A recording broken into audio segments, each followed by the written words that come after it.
Hallelujah. सभी को जय मसीह की। मैं अमरीक जॉय आज एक बार फिर प्रभु पिता का धन्यवाद करता हूं कि प्रभु पिता ने आज एक बार फिर समय दिया कि परमेश्वर के वचन आपके साथ बांट सकूं। अगर अभी तक आपने मेरे YouTube channel Hindi Punjabi Bible study Amrik Singh इस चैनल के ऊपर अगर नए हो, अभी तक सब्सक्राइब नहीं किया, तो आप जल्दी से जल्दी इस चैनल को सब्सक्राइब कर लें। साथ में जो बेल आइकॉन है उसको टच कर लें ताकि आने वाले हर नए वीडियो का नोटिफिकेशन, उसकी जानकारी आपको तुरंत मिलने पाए और आप मेरे साथ परमेश्वर के वचन में बने रहें।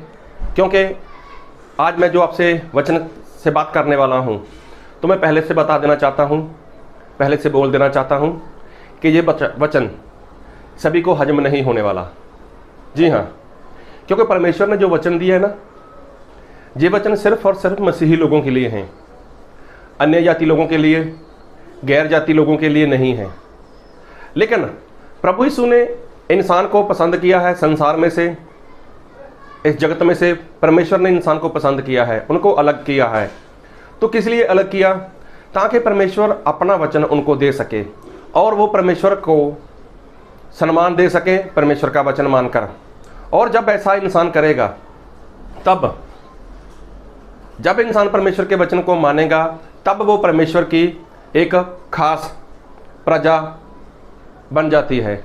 जब कोई इंसान परमेश्वर के वचन को मानता है, तो आज मैं जो कहना चाहता हूँ, ये बात सच्ची बात है कि ये हजम नहीं होने वाली। अगर आपका हजमा ठीक है, आपको बदहजमी नहीं, तो आप इस वचन को ज़रूर सुनना और उसके बाद कमेंट में बताना कि क्या आपके साथ ऐसा हो रहा है। क्या आप स्वर्ग जाना चाहते हो? क्या आपने बपतिस्मा लिया है? क्या आप प्रार्थना करते हो? क्या उपवास करते हो? क्या आप चर्च जाते हो? क्या आप अपनी कमाई का दशमांश निकालते हो? क्या आप अपने घर में प्रभु के दास लोगों को बुलाकर उनको खाना वाना खिलाते हो, उनकी खातिरदारी करते हो, और प्रभु के दास लोग आपके घर पे आते हैं, आपके साथ समय बिताते हैं? तो ये सारी बातें क्या आपके जीवन के अंदर हैं? अगर आपके अंदर हैं तो बहुत अच्छी बात है।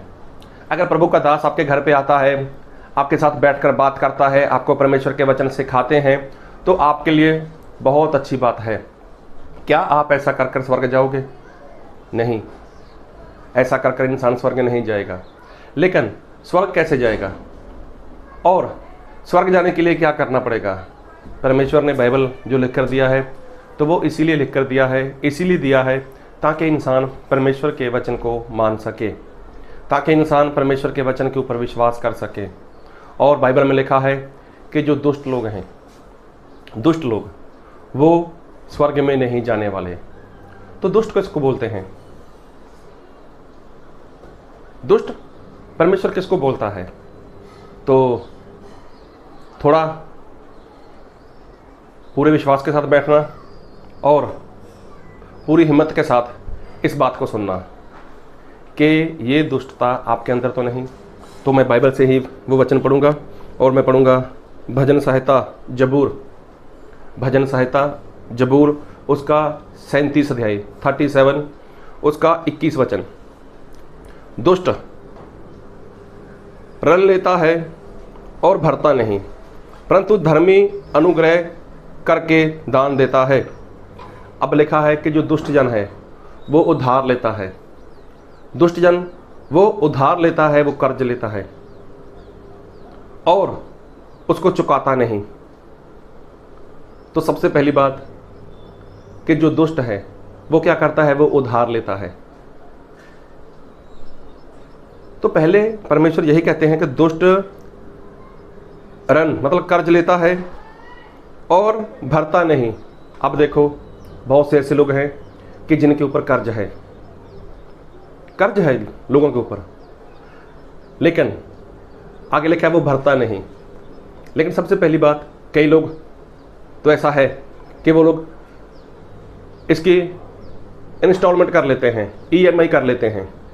तो उसके बाद क्या है, वो 1 महीने के बाद, 1 हफ्ते के बाद, 15 दिन के बाद वो उसकी किस्त भरते रहते हैं।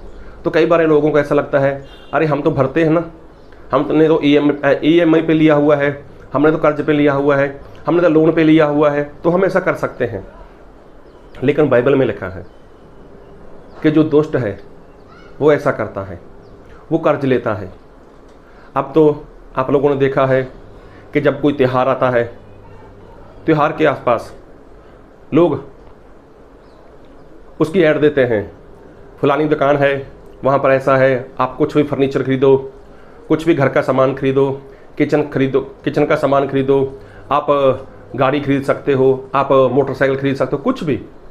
इंसान को करना क्या है, कहीं पर तो ऐसा लगा है 1 रुपया दो और बाइक लेकर चले जाओ, 10 रुपये जमा करो और ये वाली आइटम लेकर चले जाओ। बाकी क्या है, बाकी सारा कर्ज है। तो शत्रु शैतान ने भी लोगों को इस तरह से बहका दिया, इस तरह से भरमा दिया, अरे कोई बात नहीं, हम इसको किस्त पर ले लेते हैं, किस्त पर ले लेते हैं, आहिस्ता आहिस्ता वो किस्त भरते रहेंगे। लेकिन वो किस्त हो गई तो आप क्या हो गए, किसी के कर्जदार हो गए, चाहे आप उसको भर रहे हो। मैंने देखा है नौजवान बच्चों को, नौजवान बच्चे, अब तो आईफोन मोबाइल चलता है ना, उसके लिए नौजवान बच्चों ने उसको ब्याज पर लिया हुआ है, उसकी EMI किस्त की हुई है, किस्त वो भरते हैं। किसकी वजह से? मोबाइल की वजह से। तो कहने का मतलब, क्या उस नौजवान बच्चों को या किसी व्यक्ति को इतनी ज़रूरत थी आईफोन की कि उसको भारी कीमत देकर उसका कर्ज उठाकर वो मोबाइल चाहिए था उसको? ऐसी बहुत सी बातें हैं। तो मैं किसकी बात कर रहा हूँ? अन्य जाति लोगों की, गैर जाति लोगों की। क्या ये वचन गैर जाति लोगों के लिए है? क्या ये अन्य जाति लोगों के लिए है?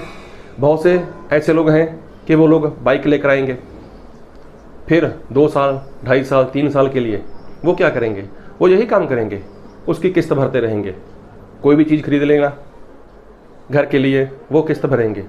तो बाइबल में साफ लिखा है कि जो कर्ज लेता है, कर्ज किससे लेता है? चाहे आपने किसी ऐसे इंसान से कर्ज लिया है जिसको आप जानते हो, चाहे कोई आपका रिश्तेदार है, चाहे आपकी कोई संगत का ही है, चाहे आपके आस पड़ोस का है, चाहे आपके साथ बहुत ही बढ़िया रिश्ता है, अगर आपके ऊपर किसी भी तरह का कर्ज है तो ये दुष्टता है, ये दुष्ट है। कर्ज भरने के लिए चाहे आप भर देते हो साल बाद, 2 साल बाद, 2.5 साल बाद, 6 महीने के बाद, लेकिन सोचो आपको ये काम करना क्यों पड़ा, किस वजह से करना पड़ा? ऐसा क्या कारण था कि जिसकी वजह से आपको कर्ज लेना पड़ा? ऐसा क्या कारण था कि जिसकी वजह से आपको उधारी लेनी पड़ी? उधार लेते हो, कर्ज लेते हो, तो ये क्या है? ये दुष्टता है। तो क्या दुष्ट लोग स्वर्ग जाएंगे? नहीं जाने वाले, है ना? ये बात हजम होने वाली बात नहीं है। बहुत से लोगों को ऐसा लगेगा, ऐसे कैसे? अरे एक ज़माना था जब लोग कर्ज के नाम से डरते थे, अरे ब्याज के नाम से डरते थे, लोगों को शर्मिंदगी लगती थी। जी हाँ, मैं अभी थोड़े समय की पहली बात कर रहा हूँ, आज से तकरीबन 30, 35, 40 साल के आसपास हो चुके हैं। लोगों को कर्ज लेने से डर लगता था, लेकिन अब की बार तो सरकार भी कर्ज दे रही है ना, लोन देती है। बड़ी बड़ी कंपनियाँ, बड़े बड़े शोरूम वाले, गाड़ी, बाइक, जो भी आपको चाहिए, तो आज क्या मिलेगा आपको? कर्ज पर मिल जाएगा। EMI करो, कुछ भी करो, आपको सब कुछ मिलता है। क्यों? शैतान ने लोगों को भरमा दिया। लेकिन आज लोगों को क्या लगता है, हम एक साथ इतने पैसा नहीं जमा कर सकते, ऐसा ऐसा हम कर सकते हैं। लेकिन बाइबल के खिलाफ है, ये दुष्टता है। तो सबसे पहली बात, परमेश्वर का वचन हमें कहता है कि तुम किसी के कर्जदार मत रहो। तो जो दुष्ट लोग हैं, जो दुष्टता करते हैं, वो स्वर्ग नहीं जाने वाले। फिर एक वचन पढ़ूंगा आपके लिए, और मैं पढ़ूंगा भजन संहिता उसका 15 अध्याय उसके 5 वचन। जो अपना रुपया ब्याज पर नहीं देता और निर्दोष की हानि करने के लिए घूस नहीं लेता। देखो, अगर आप जो कोई ऐसी चाल चलता है वह कभी ना डगमगाएगा। देखो यहाँ पर लिखा है, अगर आप भजन संहिता 15 अध्याय उसके 1 से 5 वचन तक पढ़ो, तो मैं पढ़ देता हूँ, कुछ ज़्यादा लंबा नहीं है। हे परमेश्वर, तेरे तंबू में कौन रहेगा? तेरे पवित्र पर्वत पर कौन बसने पाएगा? वह जो खराई से चलता और धर्म के काम करता है और हृदय से सच बोलता है, जो अपनी जीभ से निंदा नहीं करता और ना अपने मित्र की बुराई करता और ना अपने पड़ोसी की निंदा सुनता है। वह जिसकी दृष्टि में निकम्मा मनुष्य तुच्छ है और जो यहोवा के डरवैयों का आदर करता है, जो शपथ खाकर बदलता नहीं चाहे हानि उठानी पड़े, जो अपना रुपया ब्याज पर नहीं देता और निर्दोष की हानि के लिए घूस नहीं लेता, जो कोई ऐसी चाल चलता है वह कभी ना डगमगाएगा। देखो, मतलब जो अपना रुपया ब्याज पर नहीं देता। आज बहुत से लोग ऐसे हैं, वो बातें तो ऐसी करेंगे कि परमेश्वर ने हमें बहुत आशीष दी, परमेश्वर ने हमें इतनी आशीष दी कि हम पहले गरीब थे, हमारे पास पहले कुछ नहीं था, अब परमेश्वर की कृपा से हमारे पास बहुत कुछ है, सब कुछ है हमारे पास। तो बातें ऐसी करते हैं, लेकिन वो लोग ब्याज लेते हैं। तो परमेश्वर का दास क्या बोलता है? परमेश्वर आपके तंबू में कौन रहेगा? मतलब कौन आपके तंबू में रहने वाला? वही जो ब्याज पर लेन देन नहीं करता, पैसे का ब्याज, सोने चांदी का ब्याज नहीं लेता। तो ऐसे लोग परमेश्वर के राज्य में जाने वाले हैं। अब बहुत से लोग ऐसे हैं, अपना रुपया पैसा बैंक के अंदर डाल देते हैं, तो बैंक वाले उनको ब्याज देते हैं। तो ब्याज ही है ना। आप भले किसी इंसान को ब्याज पर नहीं देते, लेकिन बैंक से आपको ब्याज आता है, चाहे थोड़ा आता है, चाहे कितना भी आता है, चाहे सरकार ही आपको देती है तो वो ब्याज ही। ये वचन किसके लिए? अन्य जाति लोगों के लिए, गैर जाति लोगों के लिए नहीं। किसके लिए? सिर्फ मसीही लोगों के लिए। क्या आप मसीही हो? अगर आप मसीही हो तो क्या आप ब्याज खाते हो? क्या आपको ब्याज आता है कहीं से? आपने किसी को पैसा ब्याज पर दिया हुआ है? क्या आपको बैंक से ब्याज मिलता है? लेकिन ये सारी बातें उनके लिए आसान है जो इसको मानना चाहते हैं। जो मानना नहीं चाहता उसके लिए ये भारी बातें हैं, उसके लिए मुश्किल बातें हैं। तो देखो, सबसे पहली बात, जो दुष्ट है वो उधार लेता है। लेने वाली बात है, उधार लेता है, तो देने वाली बात तो बाद की है। तो परमेश्वर का वचन यही बोलता है, जो परमेश्वर के वचन की आज्ञा मानता है तो उसको आशीष मिलेगी, उसके पीछे आकर उसको आशीष मिलेगी। किसको? जो आज्ञा मानेगा। तो जो आज्ञा नहीं मानता वो क्या हो गया? वो तो दुष्ट हो गया। और दुष्ट जन को ही उधार लेने की जरूरत पड़ती है। तो सबसे पहली बात, जो दुष्ट है उसको उधार लेना पड़ता है। क्या आपके ऊपर उधार है? क्या आपके ऊपर कर्ज है? अगर आपके ऊपर कर्ज है, अगर आपके ऊपर उधार है, आप नहीं लौटा पा रहे, तो समझो आप दुष्ट हो। मेरी बात का बुरा मत मानना। आपके अंदर कोई ना कोई ऐसी दुष्टता वाली बात है, उस बात को आप अपने अंदर से बाहर निकाल दो, दुष्टता वाली बात को बाहर निकाल दो, तब जाकर आप परमेश्वर से आशीषित हो सकते हो। और वचन की जितनी भी आशीष है, अब्राहम के ऊपर जितनी आशीष आई, वो सारी आशीष के वारिस आप होने वाले हो। यदि आपके पास ब्याज आता है, चाहे बैंक से चाहे किसी इंसान से, तो भी आप परमेश्वर के राज्य में नहीं जा सकते। ये दो बातें हैं। बातें और भी बहुत हैं, लेकिन ये दो ऐसी बातें हैं कि जो इंसान जाने अनजाने ऐसा कर रहा है, इन दो बातों की वजह से इंसान के हाथ से स्वर्ग निकलने वाला है। अगर आपने ये वचन सुना है, अगर आपको लगा है कि आपने उधार लिया हुआ है, तो सबसे पहली बात, उधार लेने की ज़रूरत किसको पड़ेगी? जो परमेश्वर के वचन के अनुसार नहीं चलेगा। और जो वचन के अनुसार नहीं चलेगा वो क्या हो गया? वो तो दुष्ट हो गया। उसके अंदर तो दुष्टता के काम हैं। तो बाइबल में लिखा है, व्यवस्था विवरण उसका 28 अध्याय पढ़ लेना। सभी लोगों को कुछ कुछ वचन याद हैं कि परमेश्वर ने अपने लोगों को सर ठहराया है, पूछ नहीं। तुम कर्ज देने वाले बनोगे, कर्ज लेने वाले नहीं। मतलब वो देने वाले बनोगे, लेने वाले नहीं। मतलब परमेश्वर यही कहना चाहते हैं कि मैंने तुम्हें सिर ठहराया है, लेकिन किसको? जो आज्ञा मानेगा। तो आज्ञा वही मानेगा ना जो वचन को मानता है, वचन प्रभु यीशु के पीछे चलता है। तो गैर जाति, अन्य जाति लोगों के लिए वचन नहीं है।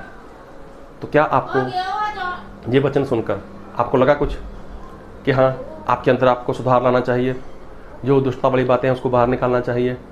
अगर आपको लगा तो आपको कमेंट में बताना होगा। अगर आप ऐसा कमेंट में बताओगे कि हाँ, मैं अपने अंदर से ये सारी बातें बाहर निकालूंगा और जो अब्राहम को आशीष दी परमेश्वर ने, उसी आशीष का वारिस मैं होने वाला हूँ, तो ऐसा करोगे तो ही आप परमेश्वर के राज्य में जा सकते हो, नहीं तो स्वर्ग आपसे बहुत दूर हो जाएगा। प्रभु आपको बहुत ऐत की आशीष दे। आमीन।